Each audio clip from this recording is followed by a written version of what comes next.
کہ قرب قیامت ایسا دور آئے گا کہ لوگ آپس میں لڑیں گے، مسلمانوں پر زمین تنگ کر دی جائے گی، مسلمان دنیا کے اندر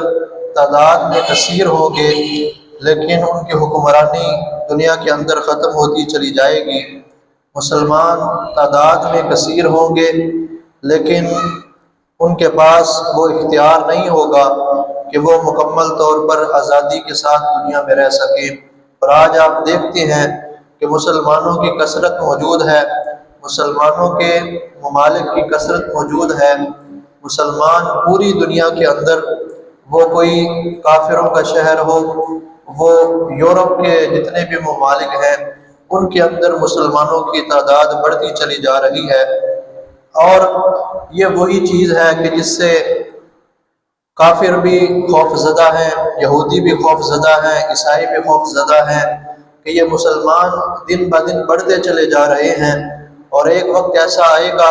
کہ ہمارے ہی لوگ ان میں شامل ہو جائیں گے، تو لہٰذا ان کو کسی نہ کسی طرح ان کے دین سے دور کیا جائے۔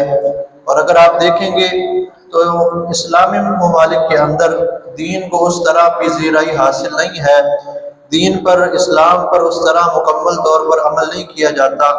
جس طرح دوسرے ممالک کے اندر جو غیر مسلم ممالک ہیں ان میں رہنے والے مسلمان عملی طور پر اسلام کو فالو کرتے ہیں، اس پر عمل کرتے ہیں۔ اور جہاد کی اہمیت اس وقت کیوں زیادہ بڑھ چکی ہے؟ وجہ یہی ہے کہ جہاد اس وقت فرض ہو جاتا ہے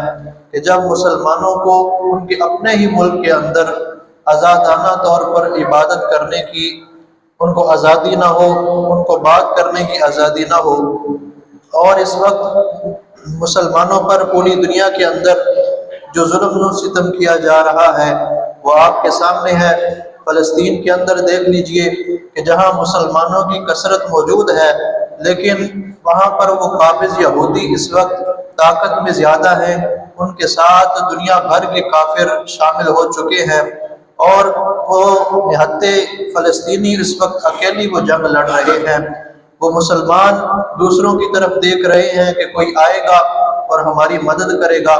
لیکن افسوس کی بات یہ ہے کہ دنیا کے اندر 57 اسلامی ممالک ہونے کے باوجود وہ خود بخود اپنے ہی بنائے ہوئے ہتھیاروں سے جنگ لڑ رہے ہیں۔ وہ وہاں پر بھوک کی قلت سے، وہاں پر خوراک کی قلت سے وہاں پر بچے جو ہیں وہ شہید ہو رہے ہیں، ان پر بمباری کی جا رہی ہے اور وہ ملبے تلے دبے ہوئے ہیں لیکن ان کو وہاں سے نکالنے والا کوئی نہیں۔ 57 ممالک کی افواج جن کو بنایا گیا اس لیے تھا کہ جہاں پر مسلمانوں پر کوئی ظلم و ستم ہوگا تو یہ فوج اکٹھی ہو کر اس کا مقابلہ کرے گی، لیکن آج آپ دیکھو کہ ایک تنظیم بنائی گئی جس کا نام OIC تھا، وہ تمام مسلم ممالک کی ایک مشترکہ تنظیم تھی جس کے اندر تمام مسلم ممالک کے بڑے بڑے حکمران شامل ہیں، ان کا اجلاس ہوتا ہے اور اس کے اندر فلسطین کی بات نہیں کی جاتی۔ پھر افسوس کی بات یہ ہے کہ میرے آقا صلی اللہ علیہ وسلم نے فرمایا ہے کہ مسلمان ایک جسم کی مانند ہے، اگر جسم کے کسی ایک حصے کو نقصان پہنچتا ہے، کسی ایک حصے کو درد ہوتا ہے تو پورا جسم جو ہے وہ مفلوج ہو کر رہ جاتا ہے، پورا جسم جو ہے وہ درد کو محسوس کرتا ہے۔ لیکن آج ایک جسم کے حصے کو درد ہو رہا ہے اور دوسرے کو خبر ہی نہیں، وہ اپنے ہی زندگی کو گزارنے میں لگا ہوا ہے، وہ اپنے ہی چکر میں لگا ہوا ہے کہ کسی طرح میری مال و دولت بڑھ جائے۔